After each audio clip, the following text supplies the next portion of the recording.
Hello, everyone. Happy Monday, and welcome to another episode of Be the CEO of Your Own Life podcast.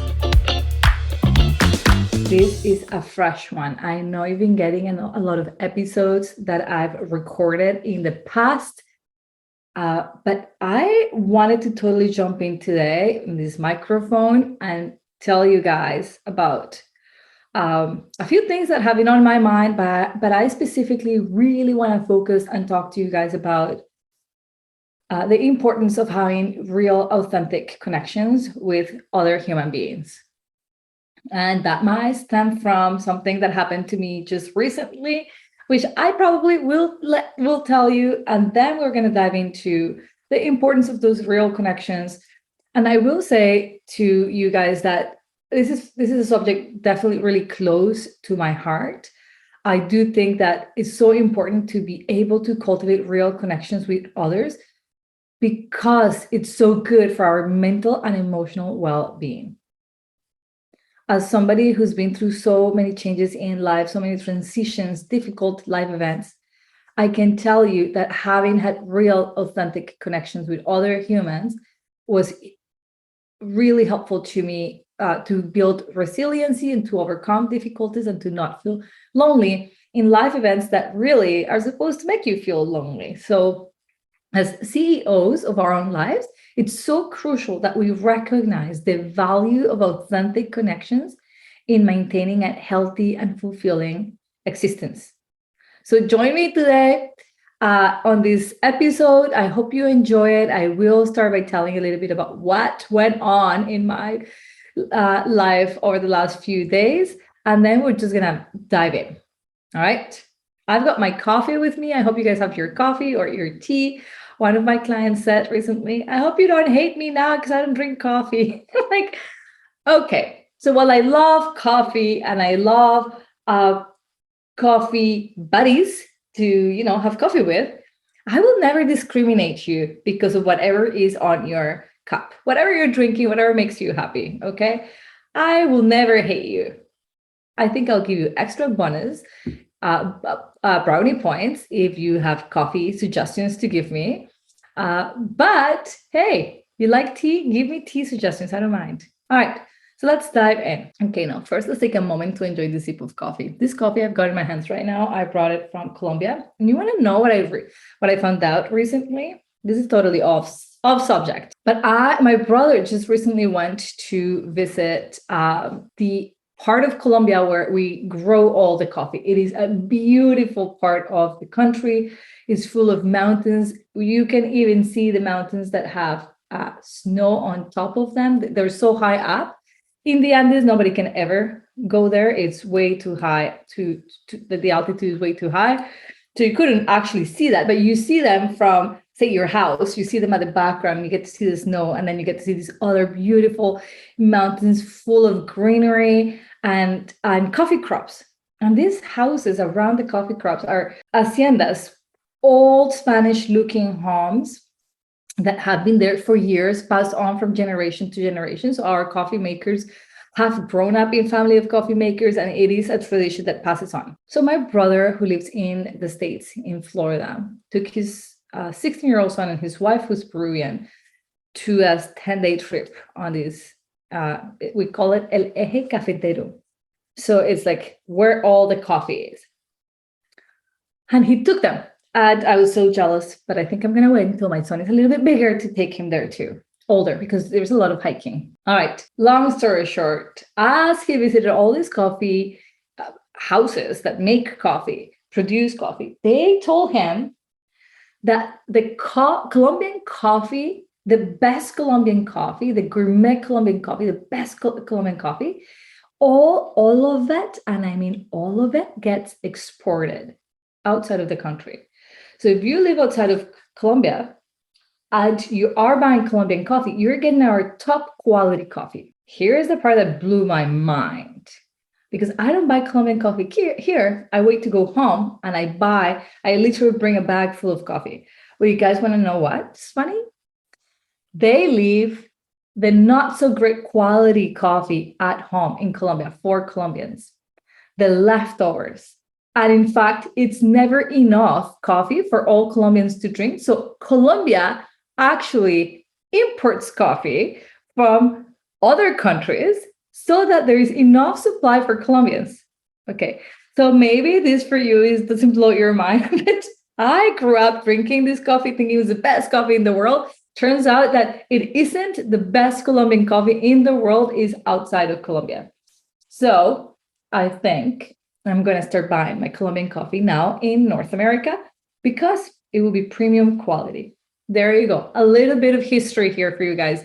And if you're coffee drinkers, you'll appreciate that if you look for Colombian coffee, you know you're getting our best coffee. All right. My husband will be very happy to hear this because there will be a lot of extra space on those bags as we go home every year. And I am drinking coffee today from my Canada mug. I have a bit of an addiction to collecting mugs. I specifically love the ones from Starbucks that are really big, so I can put a lot of coffee in it. But I love it because they normally have the name of the country or a city. So every time I go to a new country, I make sure to stop at a Starbucks if they have one and buy one. So I have one. I don't have one from Turkey. I didn't find a Starbucks in Turkey, but I have one from Athens. And then I went to Greece. I have one from Peru when I went there. I have one. Actually, I don't have one from Bogota, and they do have one. And so I'm drinking out of the Canada one because time of this recording is Friday morning, and it is June 30th, and tomorrow is Canada Day, my friends. Tomorrow is Canada Day, so I'm celebrating this beautiful country because it's been now 21 winters that I've lived in this country. And actually, it was on a Canada Day that I became Canadian, a Canadian citizen at the Museum of Civilization here in Ottawa. I want to say 3 years after I got here. So 18 years ago, I've been Canadian for 18 years. What a freaking celebration that is for me. I'm so proud of that. Okay, I've talked so much, and I haven't even started telling you the story that brought me to when I write this episode for you guys. You ready? There's a lot of chit chat going on, but you know why? Because I haven't been recording these episodes fresh, and I feel like I've got to talk so much to you guys. I would really love it if you guys can comment whether or not you like fresh episodes or pre-recorded episodes.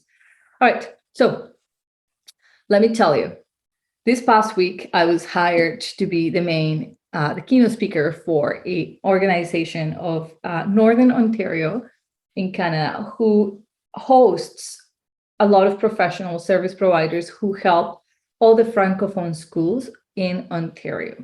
So for those of you who live outside of Canada, Ontario is one of the provinces of Canada and is largely an English province. But of course, we have a lot of French Canadians living in the province. We're born and raised in the province, and therefore we have a lot of French schools.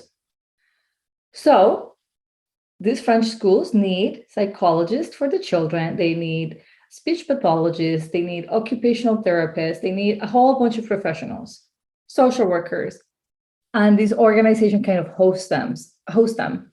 And is who houses these professionals.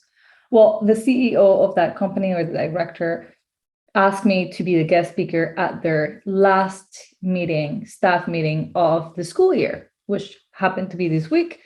So that required me getting on a plane and going to a tiny little city in Canada called Sudbury. I had never been before in Sudbury, and I know they think I'm never going back. I mean, if there is work for me to do, I will be back. Other than that, it's not a city that you think of going to because there's not a lot going on there. Tiny, tiny city. I made my way there. I was so excited to be there. I was so excited to serve this particular group because within that group, there's one of my clients, a woman I absolutely adore. I've been working with her for, I don't know, maybe 2 years, maybe a year. God, time flies. So I don't really know. But she's taken my Reset Your Mindset program several times, Detox the Mind several times, and one of the few people who answers to almost all of my newsletters. She's always like, woo, I like this. Wow, I like that. Just a cheerleader client. Love her to pieces. So she's part of this team. This is how her CEO got to know me because how some of her staff got to know me. She's invited other people to come take my Detox the Mind 5-day workshops or my free lunch and learns. A lot of them are on my email list. So they get, all this information when it's available. So I was very excited to be there, get to that small city, give this conference, loved it. I think they liked it too. I haven't received like an official feedback from it, but my guess reading the room is that most people got something pretty powerful from it. And here's what happened next. My flight gets canceled to come back home. And now I'm in a pickle. I have to figure things out. It's a tiny town, so flights only get in and out of this town twice a day. And well, mine got canceled. Not a lot of options, only 2 airlines or 1 airline goes here. So I'm looking for options desperately. I finally find one, but it is at a stupid price. Like, will cost me more to have come home in that like 1 hour flight than going to Colombia. Like, it would cost more. It's insane. So I'm like, that's not possible. So my client that I've been talking to you guys about, who was there, she just gave birth 2 weeks ago. Okay, guys. So keep in mind, she's decided to join this conference in her own words, only because it was me coming to talk. She breaks her maternity leave to come, brings the baby along. And we all know that she's like going to leave like a moment later, 2 hours later, when the baby gets fussy. Baby slept through my entire conference, only woke up at the end, was fed. I changed his diaper because, of course, I would jump into any baby taking care of that I can. And then she actually dropped me off at the hotel I was staying. And she texted me later that day and said, hey, instead of taking a taxi to the airport tomorrow, why don't you let my mom drive you? My mom really would love to drive you. And I tell her, like, I just got the news that my flight got canceled. So I've got bigger issues to deal with than just how am I going to make it to the airport. They don't have Uber in the city. This is how small the city is. And also how extended it is. It's like a large city space-wise. So yeah, Ubers will make no money and taxis make a lot of money, which is what my client was trying to save me that trip to the airport by taxi. So then she says, hey, how about you come to the city I live, which is an hour away, which is another airport. Why don't you see if there's flights going from that city? And I was like, great idea. So I checked. Sure enough, the next morning, 5 a.m., there was a flight leaving to Toronto and then to Ottawa, where I live. And I'm like, but now I need to find a hotel there. And she's like, no, you can stay at my house.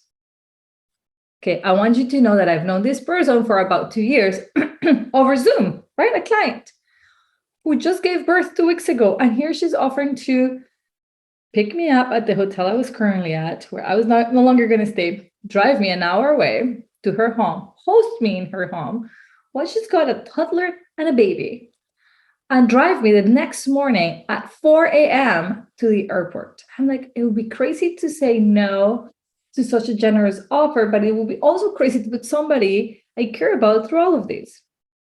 But the options were limited. I either was that, or I was getting home like on the weekend, or whenever there was another flight that we didn't know when. So I decided to go with her. We drove all the way there. It was not a smooth drive. We run out of gas.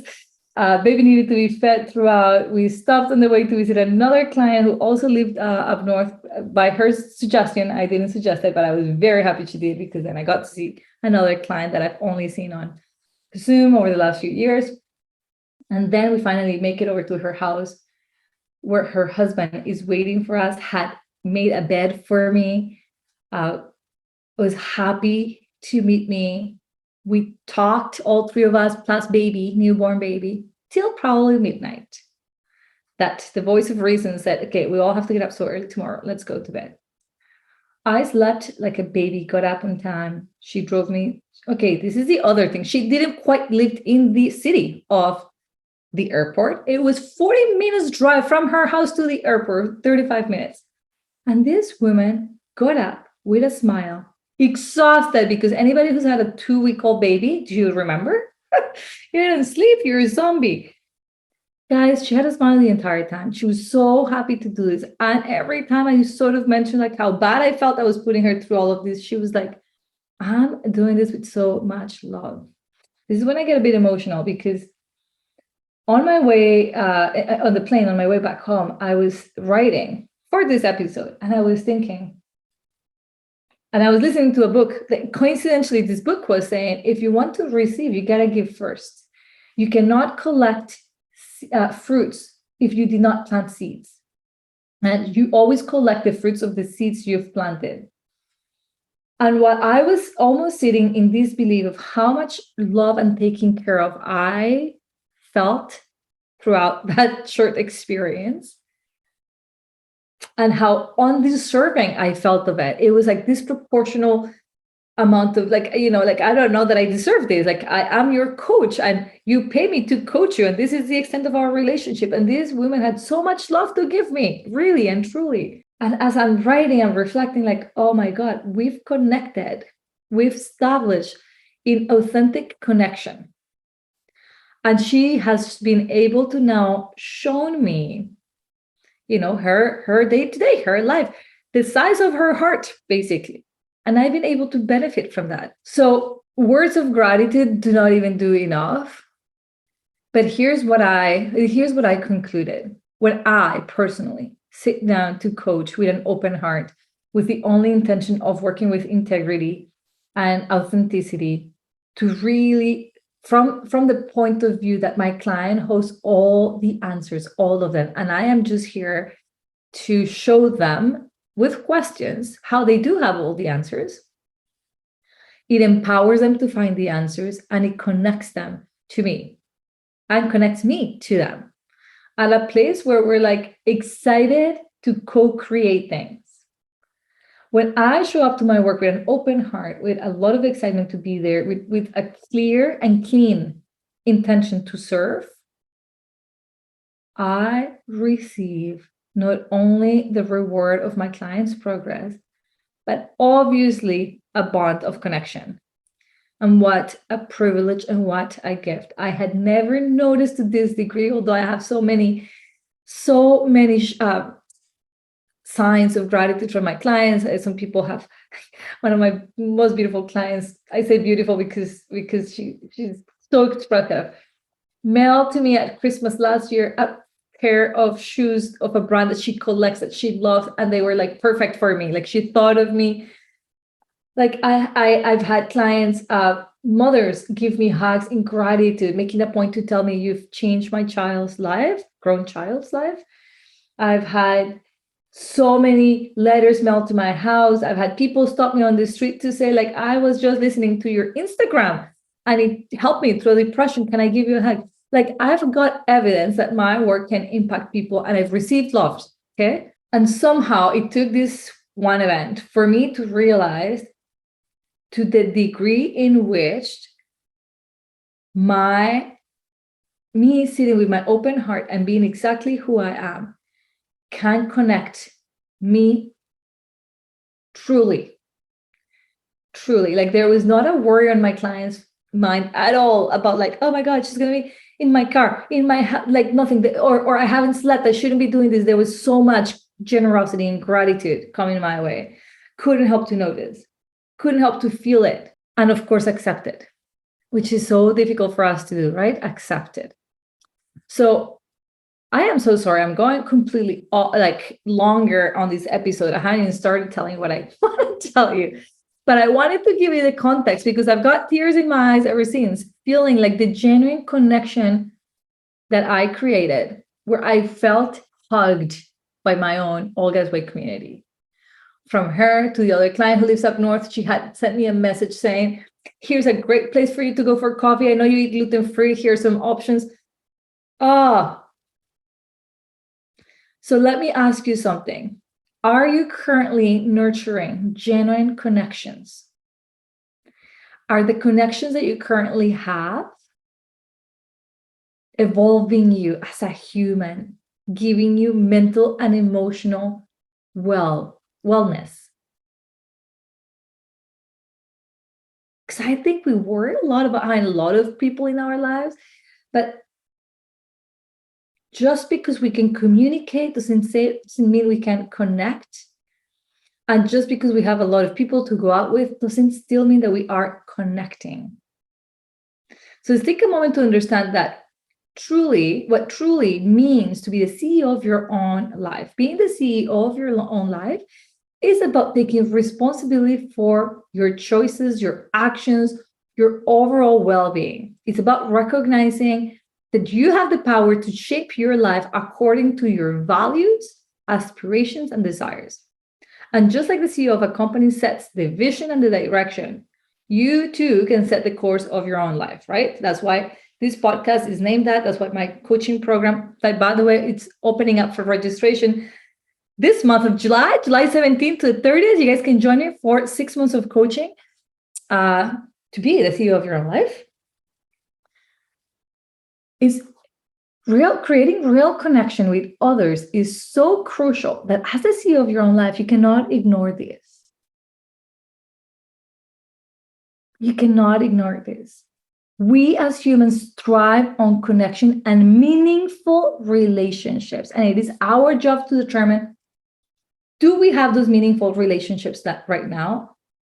How can we nurture them even more? And if we have a lot of meaningless relationships, how can we just filter them out of our lives so that we can really focus on meaningful ones? And I know in today's digital age, we may find ourselves surrounded by virtual connections, but it's important to remember that true connection goes beyond superficial likes or fleeting a comment. Real connection involves authenticity, vulnerability, genuine engagement. You guys have a friend, like I most of my high school growing up friends, good friends, like sisters, live outside of Canada, obviously. And we connect through WhatsApp. But I could have heart-to-hearts with them on those conversations. One of them just called me the other day. Listen, I'm living with a lot of fear. I don't know where it's coming from. And we just jump on the call to be real. Like, life is not great right now. Help me. And that vulnerability, the not showing up as all is good always, or telling your friends what you think they want to hear always, makes of this relationship something authentic and worth having in your life because you know it's real. Now, when we prioritize creating real connections, we open ourselves up to a world of benefits. First of all, it enhances our sense of belonging and fulfillment. How many of you walk around thinking, I don't belong here?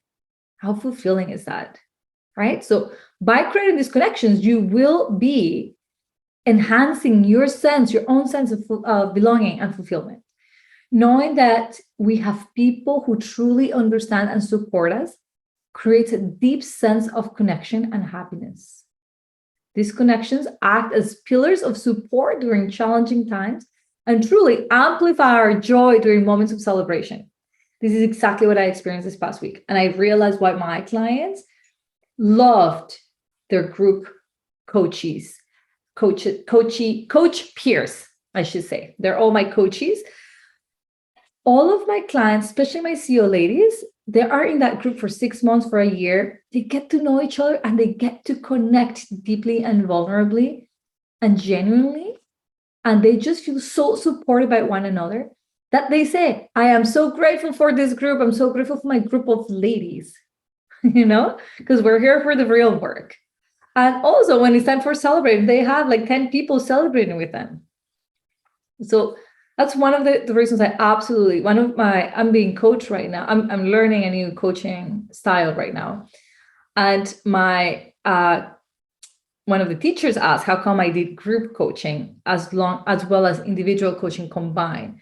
And I was telling her, I'm like, I have never seen so much progress in specifically female clients, as when I combine these two things. The sense of community for women is invaluable.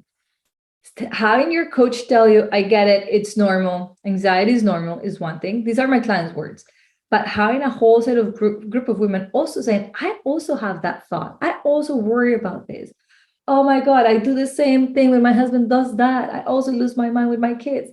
Makes you feel normal to a degree that I cannot recreate in a one-on-one session. So that's why I am passionate about seeing the positivity side effect that comes from women supporting women in a healthy environment. The other reason why real connections are so important is because they foster personal growth. again, this is what I see in my group of Be the CEO of Your Own Life. We engage with others and we gain new perspectives, insights, and wisdom. We learn from their experiences and challenge our own beliefs.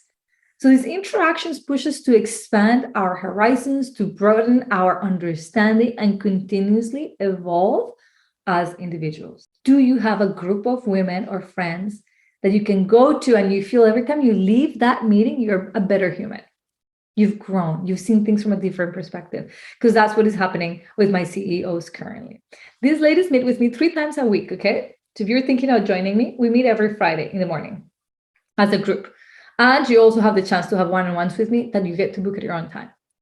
So we meet 3 weeks a month as a group, plus they meet me a couple of times as their one-on-ones. We see each other a lot throughout the month. And on top of that, these ladies come together once a month and meet and have their own subjects of discussion. That's without me. That's their own initiative. Why? Because they get so much out of it. They crave it. They love it. They celebrate it. So when you do create real connections, you now have a support network. We are all worried about networking, right? That we want to network. We want to be in good connections when we think about this for jobs. But what about for your own support, emotional support? Life is full of uncertainties, and having trusted individuals by your side can make all the difference. During difficult times, these connections offer you a shoulder to lean on. They lend you a listening ear and provide valuable questions. They just give you suggestions if you need them. They will just truly just stand by you.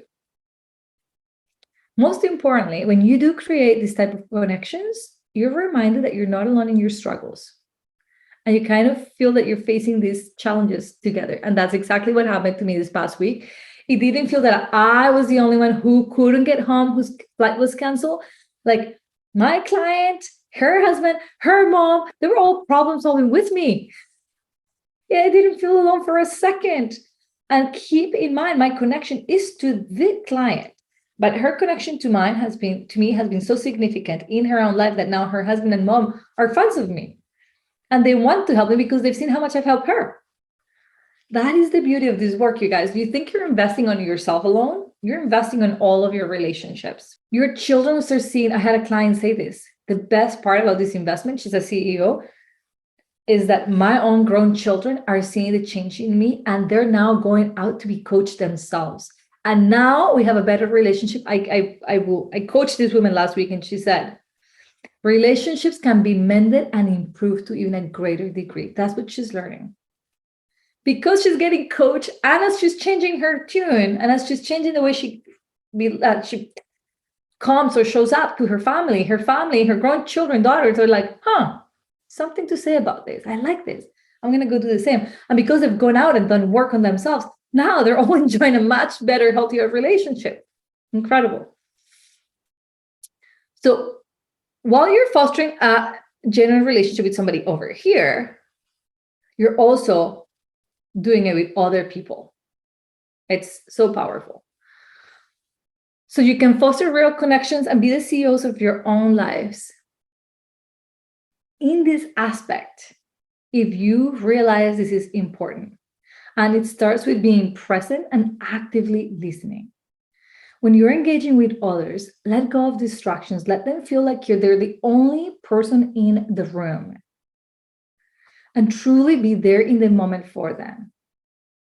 Show them genuine interest in their thoughts, in their feelings, in the experiences. Don't jump to say how that reminds you of something you've experienced. Don't jump to give advice. Just really listen. Ask more questions. Be present so they feel that they are heard. In a book I was reading recently, he says people have the most fun when they had a chance to talk about themselves. All of us. So that kind of active listening strengthens the connection and deepens your understanding of that other person. Isn't that beautiful? A vital aspect of this connection, guys, and I cannot stress this enough, is vulnerability. It is easy to put up walls and hide our true selves, fearing rejection of judgment, which we all fear. However, real connections are built on trust and authenticity. By opening up and sharing your fears, your hopes, your dreams, you allow others to do the same. They're going to open up to you. And that vulnerability is what creates a safe space for deep connection to flourish. Some of us is like, oh, I don't know if I want to get hurt. I don't know if I want to tell them all of it in case they reject me. So you never feel like your friends are truly friends. They don't truly know you. And additionally, you must invest time and effort in nurturing relationships. So one of my clients said to me recently, she's working on this, and she says, is it crazy to put in my calendar? Like, call Zara, call Jessie. And I'm like, I have it in my calendar. I honestly had to make sure that I had a list of the people that I absolutely wanted to be super present for, because I appreciate their friendships. I love how I feel after I'm hanging out with them. I have this rule. If I go out with people who I think are my friends, and after the meeting, I come back home and I'm like, oh, I can't believe she said this, as if she supports that. And blah, blah, blah. Like if I'm criticizing, if I'm like feeling drained and like unhappy, I make that note for myself, like, okay, I like who I am after seeing this friend. And then there is the people that I come home and I have nothing to say, nothing. My husband's like, so how was it? And I'm like, great.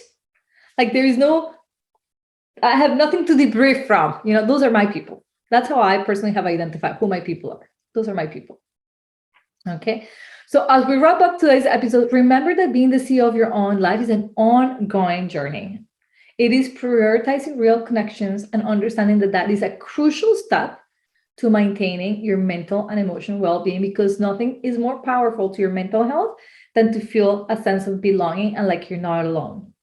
And sometimes we think that that's somebody else's job. You make me feel like I'm not alone, but no, it begins with ourselves. Making our space be of those people who we want to have in our life, being vulnerable, actively listening, getting really interested in what they have to say in life, to cultivate those genuine connections and watch our lives flourish with them in our lives, with a high meaning of joy and purpose. So that is what I had to say. Thank you so much for tuning in to Be the CEO of Your Own Life podcast. I hope you guys have a phenomenal week ahead, and that you really take this to heart and start thinking, what kind of relationships do I have? Am I really authentic? Every time you're not being authentic, you are damaging the opportunity to truly connect, whether that's your partner, your mom, a friend, okay? I also want to remind you, today is July 3rd, but July 17th, the doors are going to open to register for Be the CEO of Your Own Life. This is the first time I'm running the group for 6 months only. You guys have given me feedback. Sometimes a year feels too long. You want to try it for 6 months. I'm here for it. This is your time. I'm not sure I'm going to do it again, to be honest, because I've never done it for 6 months. So I want to experience it and see what happens during those 6 months. It is $5,000 Canadian. You can split up by months, which comes to $833 a month. You can pay it all at once, doesn't make a difference. And you get to have 3 group calls a month. You get to connect with this type of women. At the end of the 6 months, you will have this type of connections. They happen naturally because we're so guided towards that. Every month we have a different subject that we're working towards, whether that is working with our own energy, creating mental discipline, working on boundaries, self-care. We change the subject. You get coached with the group 3 times a month, and then you also get one-on-one coaching with me privately, just you and I, to dive deeper into the things that are specific to you. We get started August 24th, but registration is July 17th to the 30th. You can already send me an email and say you want a spot, because the spots will be limited. I will make sure to email you first the link to sign up. You must book a complimentary call with me. I want to make sure that all of us in the group are on the same page. And for that reason, I like to meet with everybody in person. There's already 4 people signed up for it because they took advantage of early birth, which had a 15% discount. So if you're not on my email list, you really want to get in my email list because you get cool perks like that one. All right, that is it. Head over to the website, look at the program, email me any questions, and I truly hope to see you in one of my free complimentary calls to talk about whether or not this is a good match for you. Happy Monday. Talk to you guys very soon.